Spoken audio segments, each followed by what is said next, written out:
ternyata di beberapa kajian akademis ya Bang, memungkinkan juga ternyata untuk pelaku tidak pidana asal itu dituntut secara stand alone monitoring meskipun dia melakukan pencucian uangnya. Tapi dalam keadaan-keadaan tertentu, misalnya tindak pidana asalnya tadi itu daluarsa Bang. Oke. Daluarsa dalam arti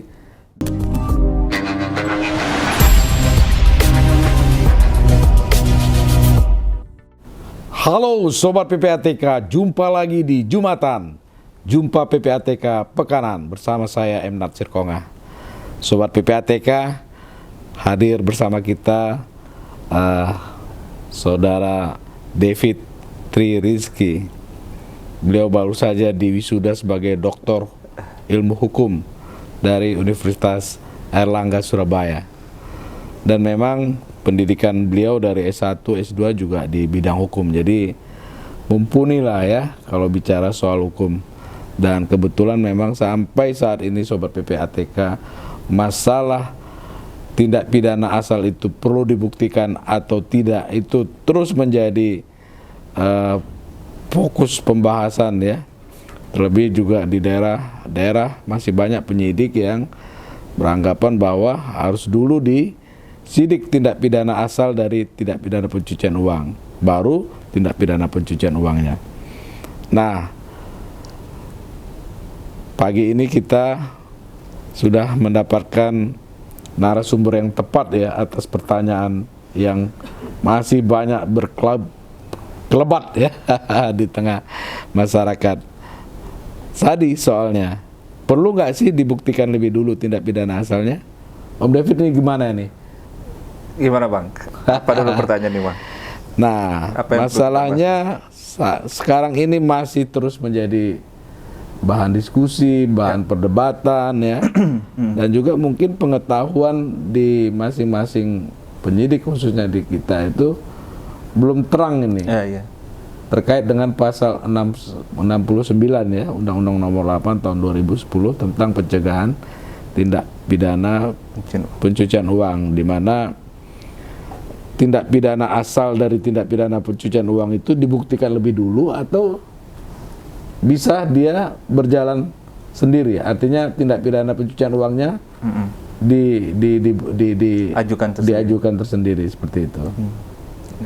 Wah, berat nih pembahasan karena ini agak berat tapi memang menjadi perlu untuk dibahas. Karena ya masih itu saja terus yang terjadi. Iya Bang, jadi ya betul kata Bang Nasir, terkait dengan masalah pasal 69 yang yang mengatur tentang penyidikan, penuntutan dan pemeriksaan sidang pengadilan terhadap tindak pidana pencucian uang itu tidak wajib dibuktikan terlebih dahulu tindak pidana asalnya. Nah, ketentuan ini benar tadi Bang Nasir, selalu menjadi perdebatan dan juga kadang sebagian menjadi keraguan-raguan bagi teman-teman penegak hukum kita nih Bang. Iya. Dan di beberapa kesempatan juga ketika kita diskusi, seminar gitu ya Bang, ataupun FGD, pasti pertanyaan yang tidak luput dari peserta itu adalah pasti terkait pasal 69. Perlu atau tidak? Perlu atau tidak? Dan ini kayaknya apa ya Bang? Nggak selesai-selesai masalah ini sepertinya pasal 69. Padahal sudah sejak 2022 itu muncul. Meskipun di Undang-Undang 2022 itu munculnya hanya di penjelasan pasal Bang. Nah, dia menjadi norma itu di Ketentuan 8 2010. Nah, karena sering berdebatnya pun kita juga pernah nonton di podcast Bang Natsir dulu, juga pernah sedikit membahas terkait hal ini gitu ya. Tapi tidak terlalu dalam. Iya, makanya kalau orang sering memperdebatkannya, kita juga harus sering membahasnya Bang. Gitu kan Bang? Nah, jadi mungkin untuk episode kali inilah kita coba menjelaskan dari perspektif saya tentunya ya Bang, dari apa yang kami tulis, kajian kita beberapa waktu lalu. Disertasinya tentang ini ya? Iya, disertasinya ini maksudnya Bang. Iya. Meskipun ya namanya karya ilmiah tentu terbuka untuk dikritik, terbuka untuk di-challenge gitu ya. Tetapi memang kita juga melakukan kajian-kajiannya berdasarkan metode penelitian lah. Nah, intinya gini Bang. Kalau misalnya ada pertanyaan terkait dengan dalam penanganan perkara pencucian uang itu wajib tidak dibuktikan tindak pidana asalnya. Nah, harusnya pertanyaan itu bisa ditanya balik nih Bang. Ditanya balik itu yang dia maksud itu wajib dibuktikan itu apanya gitu. Apakah tindak pidana asalnya yang harus diajukan secara tersendiri lalu dituntut sendiri kemudian diputus sendiri, atau memang dibuktikan sebagai unsur dalam unsur tindak pidana pencucian uangnya. Jadi ternyata menurut kami nih Bang, menurut saya permasalahan ataupun perdebatan ini muncul gara-gara frase tidak wajib dibuktikan itu. Ada frasa tidak wajib dibuktikan di ketentuan pasal 69 itu. Frasa itu yang kemudian menjadi kabur lah kalau menurut saya. Tidak wajib dibuktikan Terlebih dahulu. Asalnya. Nah, kita terlalu concern dengan kata-kata tidak wajib dibuktikan ini gitu. Nah, tapi kemudian kita menafsirkannya dengan pandangan kita sendiri-sendiri gitu ya Bang. Sehingga ya itu tadi timbullah perdebatan. Nah, ini akibat ketidakjelasan norma kalau menurut saya sebenarnya. Atau kekaburan norma. Nah, kalau kita misalnya Bang, kita kan suka nggak suka, mau nggak mau melihat undang-undang pencucian uang ini merupakan turunan dari rekomendasi FATF Bang. Ya, ini nggak bisa kita pungkiri sih sebenarnya. Financial Action Task Force on Money Laundering. Betul. Jadi segala ketentuan yang diatur di dalam undang-undang kita ini hampir sebagian besar juga itu merupakan turunan dari rekomendasi FATF tadi. Iya.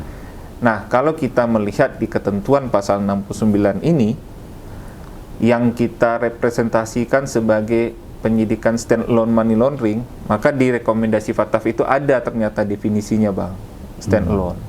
Ya, itu di immediate outcome 7 memberikan definisi tentang stand-alone itu apa. Jadi kurang lebih definisinya itu adalah stand-alone money laundering ini adalah penuntutan TPPU secara mandiri. Di mana tidak perlu dilakukan penuntutan terhadap tindak pidana asalnya. Jadi di sini terkait dengan proses penuntutan Bang. Kalau saya memahaminya, yang dimaksud dari rekomendasi ini, stand-alone ini terkait dengan masalah tahapan atau penanganan perkara sebenarnya Bang. Nah, penjelasan dari rekomendasi FATF itu clear di situ bahasa. Dan narasi yang dituangkan di pasal 69 juga kan clear sebenarnya. Agak berbeda Bang, karena di situ di kita kemudian mengadopsinya adalah tidak wajib dibuktikan. Sementara di sana ada without prosecuting, jadi tidak tanpa penuntutan. Nah, karena kita mengadopsi dengan menggunakan frasa tidak wajib dibuktikan inilah yang kemudian menjadi kabur Bang. Jadi sebenarnya stand-alone ini kan bentuk penanganan perkara Bang. Ya, bentuk penanganan perkara. Kalau kita merujuk kepada bentuk-bentuk penanganan perkara TPPU itu kan ada 3 tuh Bang. Ada yang perkara tindak pidana asalnya diajukan terlebih dahulu, kemudian pencucian uangnya diajukan kemudian. Ada yang diajukan secara bersamaan, dan ada yang diajukan hanya pencucian uangnya saja. Nah, inilah yang kita berbicara tentang konteks stand-alone tadi Bang. Nah, tidak wajib dibuktikan tadi di pasal 69 itu, ini seolah-olah menimbulkan kontradiktif Bang dengan ketentuan pasal yang lain. Saya kasih contoh. Abang bisa lihat penjelasan pasal 74 tuh, yang mengenai penyidik tindak pidana asal. Ya. Jadi di situ diberikan kewenangan kepada penyidik tindak pidana asal untuk menyidik pencucian uang.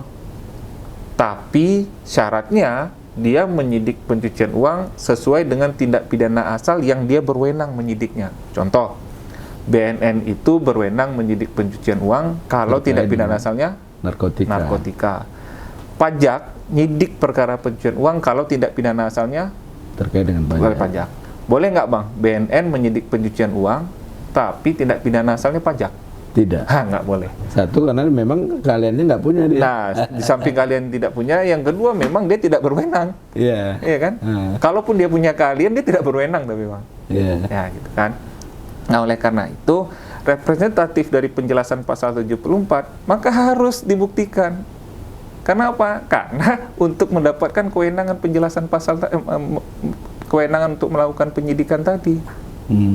Bagaimana caranya? Kalau misalnya Bang, misalnya ada satu kasus yang kita tangani, indikasi pencucian uang, ya. Taruhlah dari laporan PPATK misalnya, kita lempar. Kemudian kita nggak tahu tindak pidana asalnya. Siapa yang mau menyidik, Bang? Ya. Siapa yang akan menyidik? Nggak jelas siapa yang menyidik kan?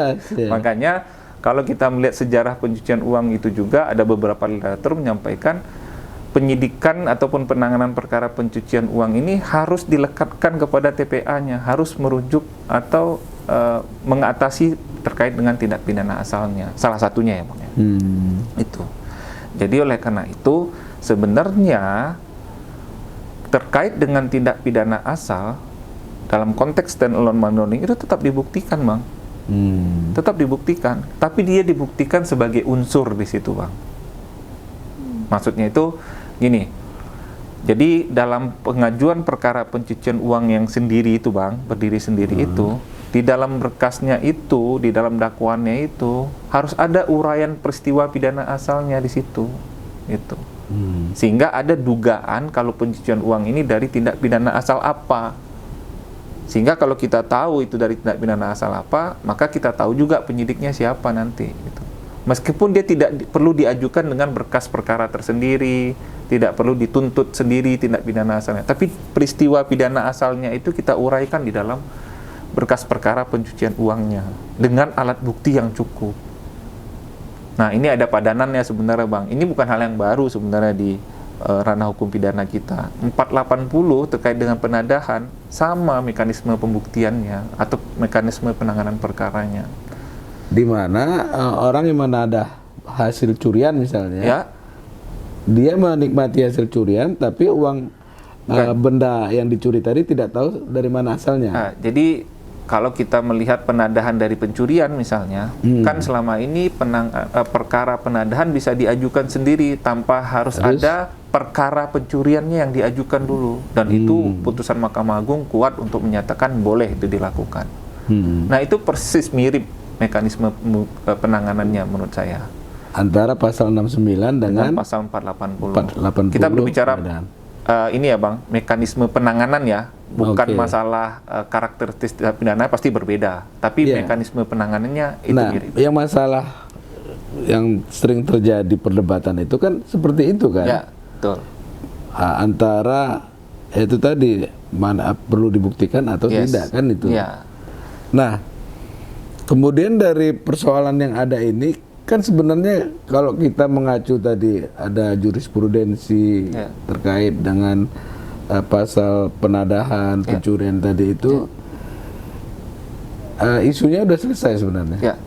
Tapi kok sampai sekarang itu udah 21 tahun gitu masih. Nah, itu yang menarik nih. Menarik banget tuh apa yang Bang Natsir bilang. Makanya jadi bingung kita kan Bang. Itu kan sudah sangat lama, 480 itu kan produk KUHP Belanda kan. Mekanisme penanganannya sebenarnya sudah kita lakukan seperti itu. Kenapa kok ini menjadi bermasalah kan gitu ya Bang? Nah, dan nggak selesai persoalannya kan? Iya. Nah, itu ternyata lebih kepada itu tadi Bang, sepertinya melihat penafsiran atau frasa yang ada di ketentuan pasal 69 itu yang tidak wajib dibuktikan. Ya itulah tadi yang saya sampaikan. Kalau memang dia tidak wajib dibuktikan, lah bagaimana nanti penyidik tindak pidana asal bisa mendapat kewenangan penyidikan TPPU? Itu Bang. Nah, kemudian ada unsur hasil tindak pidana di dalam pasal 3, 4, 5 di Undang-Undang Pencucian Uang itu Bang. Kalau prinsipnya setiap unsur kan harus dibuktikan. Nah, kata-kata tidak wajib dibuktikan itu kan seolah-olah bertentangan dengan tadi itu Bang. Ada unsur hasil tindak pidana, kemudian ada penyidik tindak pidana asal.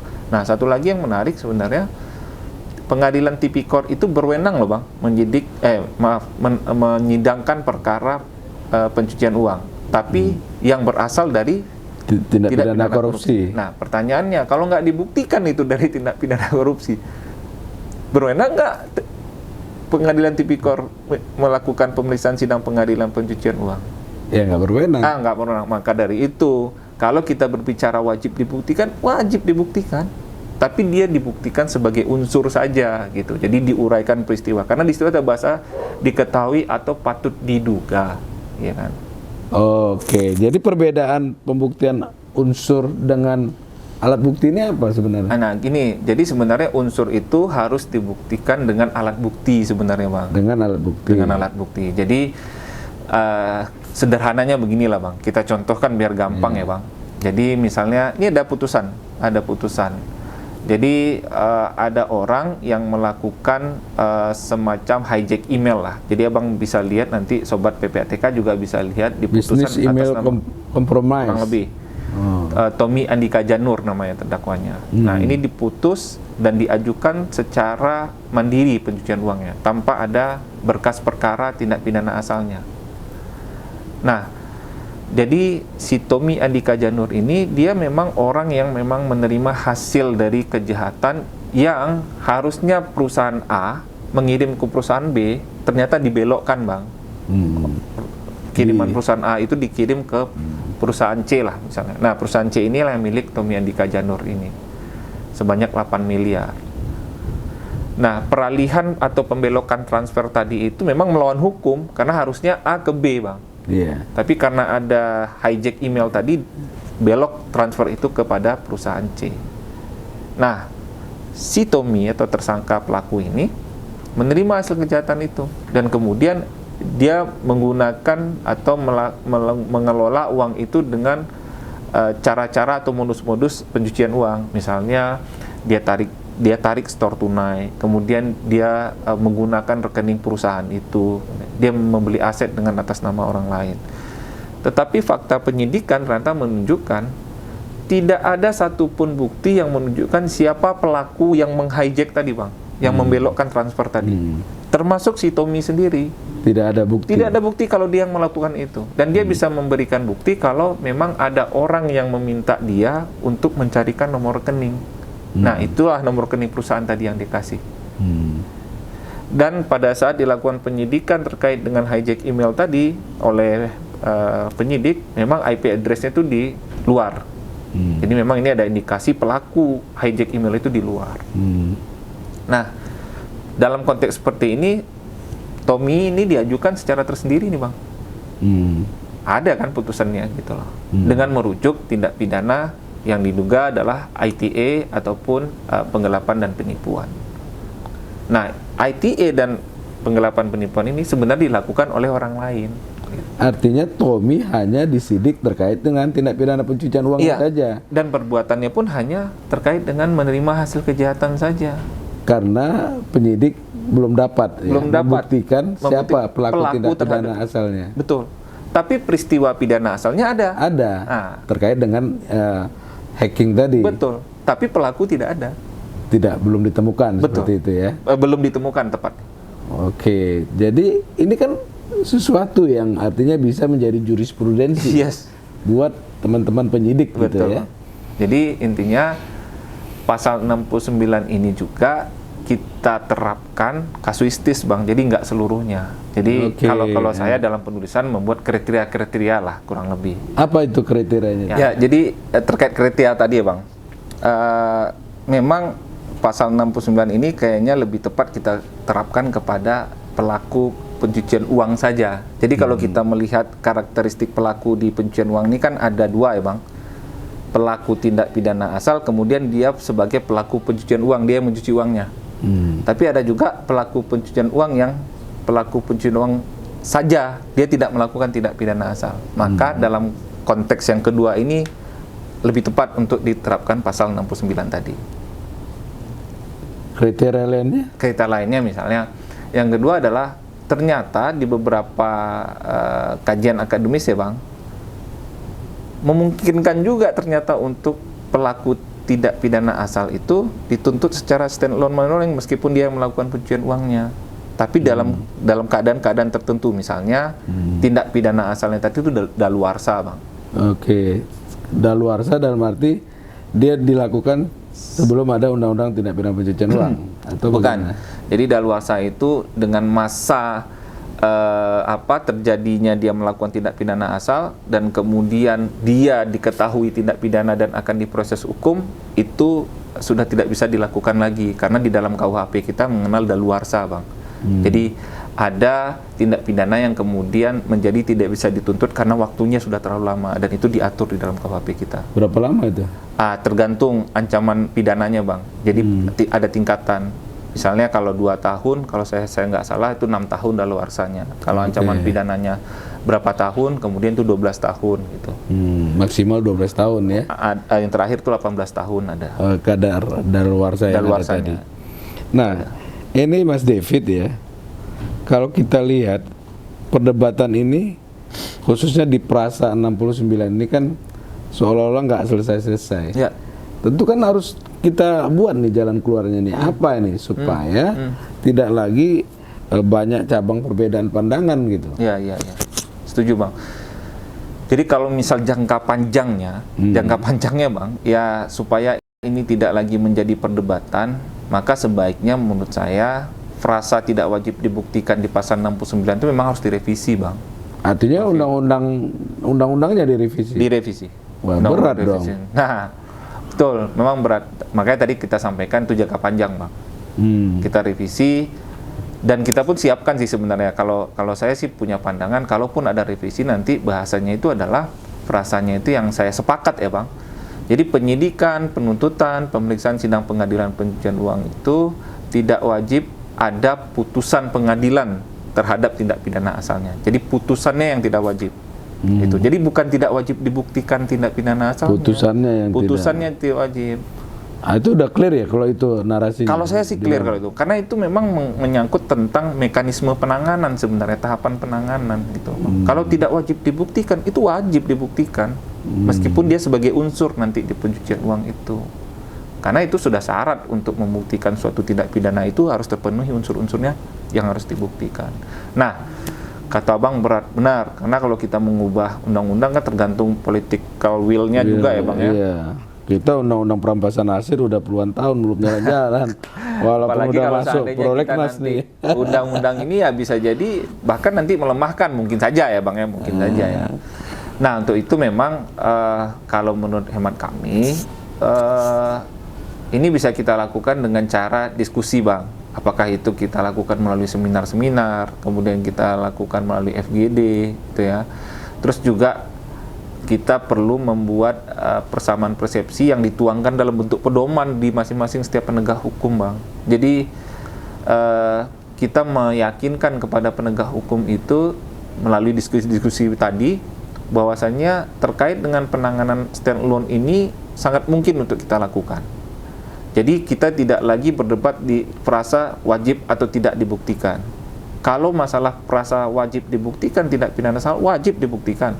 Tapi dia dibuktikan sebagai unsur di dalam undang-undang pencucian uang itu. Nah, kalau kegiatan tadi, seminar, diskusi, debat segala macam, itu kan sudah sering dilakukan. Ya, tapi mungkin ini ya, Bang, pembahasan tentang pasal 69 ini nggak dalam juga sebenarnya, Bang, di beberapa ini ya. Jadi memang harus agak khusus temanya terkait pasal 69. Bahkan mungkin, nah yang menarik kalau di kita, Bang, kebetulan kami di Direktorat Strategi dan Kerjasama Dalam Negeri punya kegiatan namanya asistensi, Bang. Nah, kok gini, Mas David ya. Mana, Bang? Kita kan ada Komite Nasional Pencegahan Pemberantasan Tindak Pidana Pencucian Komite Uang. TPPU, betul. Komite Nasional TPPU kan.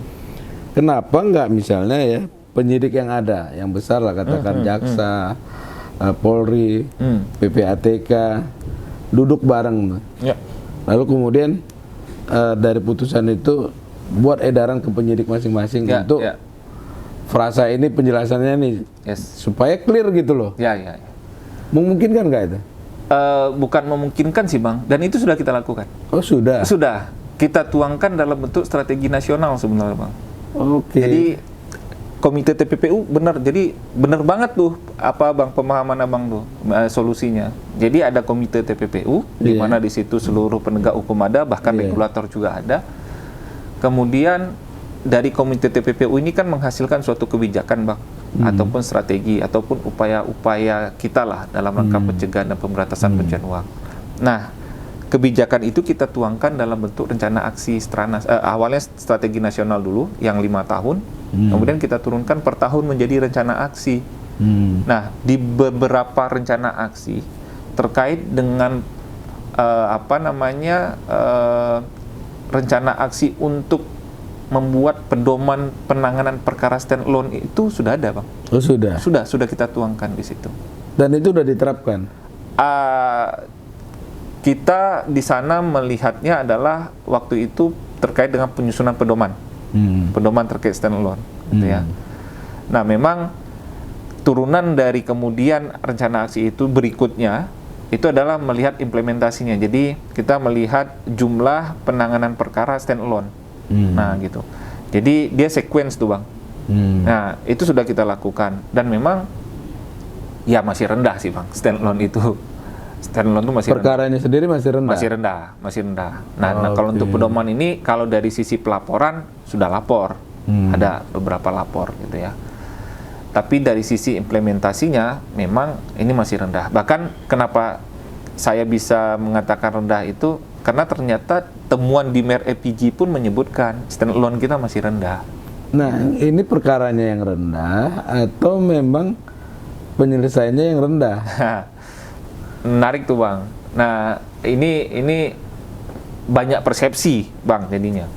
Bisa jadi memang penyelesaian rendah, bisa jadi memang perkaranya itu sedikit gitu. Karena apa? Karena ya seperti saya sampaikan tadi, perkara ini sebenarnya kasuistis gitu.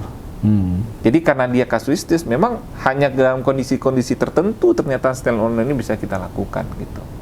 Jadi memang banyak faktor ya, Bang. Ya, saya nggak bisa menentukan ini faktornya kenapa. Bisa jadi karena memang perkaranya memang yang sedikit gitu ya. Karena dia kasuistis, karena dia bersyarat gitu. Nah, di pedoman tadi mungkin bisa dijelaskan tuh, Mas David. Ya. Apa pedoman yang sudah dihasilkan oleh Komite Nasional tadi? Oh, jadi gini, Bang. Sebenarnya kalau komite tadi kita mengamanahkan untuk masing-masing penegak hukum membuat pedoman penanganan perkaranya. Oh, masing-masing. Dan itu sudah dilakukan. Dan itu nanti rencana aksi itu dilaporkan kepada kita sudah dilakukan atau belum dilakukan. Gitu. Jadi sebenarnya amanah untuk membuat pedoman itu sudah kita. Cuman belum terukur efektivitas pelaksanaannya. Yes. Oke. Nah, ini terakhir nih, Mas David ya. Ya, Bang. Tadi sudah ada jangka panjang ya, jangka menengah. Ya. Kemudian sejauh mana ya implikasi dari masih banyaknya penafsiran yang berbeda dari penerapan pasal 69 atau standalone money laundering tadi? Ya, tentu kalau implikasi, kita berbicara implikasi terkait dengan perbedaan penafsiran tadi, maka itu memang akan menjadi khususnya terhadap penafsiran yang menyatakan wajib dibuktikan dulu, Bang. Ya, maka ini tentu akan berdampak kepada penanganan perkara ini menjadi sedikit, bisa jadi itu, Bang. Karena memang mungkin ada di beberapa kasus yang ternyata pelaku pencucian uangnya ini ketemu nih, Bang. Tetapi pelaku tindak pidana asalnya atau peristiwa pidana asalnya belum jelas, sehingga dengan penafsiran tadi tidak wajib yang wajib dibuktikan terlebih dahulu tadi, maka tidak bisa ditangani perkara ini. Nah, jadi konsekuensinya terhadap terhambatnya penanganan perkara pencucian uang. Yang kedua, kalau kita lihat latar belakang dibentuknya pencucian uang ini kan salah satunya ya, itu adalah aset recovery. Sehingga dengan terhambatnya penanganan perkara tadi, misalnya pelaku tindak pidana asalnya nggak ketemu nih, peristiwa pidana ada, kemudian pelaku pencucian uangnya ada nih yang menerima hasil kejahatannya, tapi karena masih berbeda pandangan terhadap penanganan perkara ini, khususnya terhadap penafsiran yang menyatakan wajib dulu dibuktikan, maka nih hasil kejahatan masih bisa dinikmati sama si pelaku pencucian uangnya. Oleh karena itu, dari segi dampak, maka ada dua tadi yang kami sampaikan. Pertama, terhambat penanganan perkaranya. Yang kedua, hasil kejahatannya itu bisa segera hilang kalau menurut saya. Fatal dong ya? Cukup fatal, Bang. Cukup fatal. Sehingga tujuan penerapan TPPU tidak tercapai. Berjalan secara optimal. Betul. Ya. Jadi perlu segera ya diselesaikan ya? Harus, Bang. Jadi kenapa saya sebenarnya kan saya sebutnya disertasi ya, bukan RIA. Jadi kenapa saya mengambil ini? Sebenarnya kalau dilihat dari sisi isunya kan, ini kan isu lama sebenarnya. Iya. Loh, kenapa saya ambil itu kan? Jadi pembaharuannya itu tadi, kita melihat dari secara komprehensif dan kemudian kita kasih jalan keluarnya. Jangan hanya berdebat misalnya, kalau saya lihat di beberapa kajian tentang ini Bang, yang menyatakan wajib, ini dasarnya loh. Yang tidak wajib, ini dasarnya loh gitu. Tapi lah terus mau gimana gitu loh. Ada kondisi yang misalnya ada orang menerima hasil kejahatan, tapi pelaku TPA-nya nggak ada. Lah terus ini mau diapain coba? Iya. Ya karena berdebat terus tidak kita tangani gitu loh Bang. Sama jatuhnya gini Bang. Berdebat antara sholat subuh ada kunut atau tidak kunut Bang. Ya kan? Gara-gara nggak selesai itu nggak sholat jadinya kan. Itu nggak boleh sebenarnya. Jadi shortcutnya nih apa lagi? Ya itu tadi Bang, intinya harapannya kita tidak lagi memperdebatkan tentang frasa tidak wajib dibuktikan itu kalau frasa wajib dibuktikan menurut saya wajib dibuktikan, tapi itu sebagai unsur saja. Oke. Ya, yang tidak perlu itu adalah tidak perlu ada penuntutan ataupun putusan terhadap tindak pidana asalnya. Itu memang tidak ada masalah kalau tidak ada itu, sepanjang kita bisa membuktikan bahwa pidana asalnya di dalam perkara pencucian uangnya. Sama seperti penadahan tadi, ketika kita melakukan penanganan para penadahan secara mandiri, kita bisa buktikan kalau barang yang dia terima oleh penadah itu memang berasal dari pencurian, meskipun pelaku pencuriannya nggak ada atau belum diketemukan. Maksudnya bukan tidak ada, belum diketemukan. Itu Bang. Oke, tapi masih ini nih, saya masih tertarik ini, Mas David. Kenapa? Nah, untuk frasa tadi, kenapa tidak ajukan ke Mahkamah Konstitusi supaya diuji di Mahkamah Konstitusi agar ada putusan dari MK. Ya. Jadi kalau masalah ini diuji ke MK, berdasarkan penelusuran kami udah 2 kali diuji Bang. Jadi ada diuji oleh M. Akil Mukhtar, terdakwa korupsi, dia menguji tentang Undang-Undang Pencucian Uang. Khusus di pasal 69. Oh enggak Bang, jadi dia menguji beberapa pasal termasuk pasal 69. Hanya bagian ya? Hanya bagian. Kemudian juga ada RJ Suhandoyo juga sama. Jadi dia menguji juga terkait hal ini. Nah, dan MK itu juga sudah mengeluarkan putusan terkait dengan masalah pasal 69 ini. Nah, cuma permasalahannya ya kalau menurut saya memang karena tidak fokus di dalam pengujian itu pasal 69, maka rasio desidendi ataupun pertimbangan hukum MK terkait dengan pasal 69 ini tidak terlalu dalam Bang. Jadi tidak menyentuh terkait dengan filosofi-filosofi, teori-teori ataupun dasar hukum lainnya, seperti di dalam pasal 69 di dalam putusan MK itu tidak mempertimbangkan juga rekomendasi FATF itu gitu. Oke, Sobat PPATK, sudah jelas ya, sudah clear ya. Jadi nggak perlu lagi kita perdebatkan dibuktikan lebih dulu atau tidak gitu ya. Tadi penjelasan dari Mas David tadi sudah membuat kita memberikan sesuatu lah ya buat pencerahan buat kita semua Sobat PPATK. Terima kasih Mas David, luar biasa pengetahuan yang diberikan. Jumpa lagi kita di Jumatan. Jumpa PPATK Pekanan. Kalau bersih, kenapa harus risih?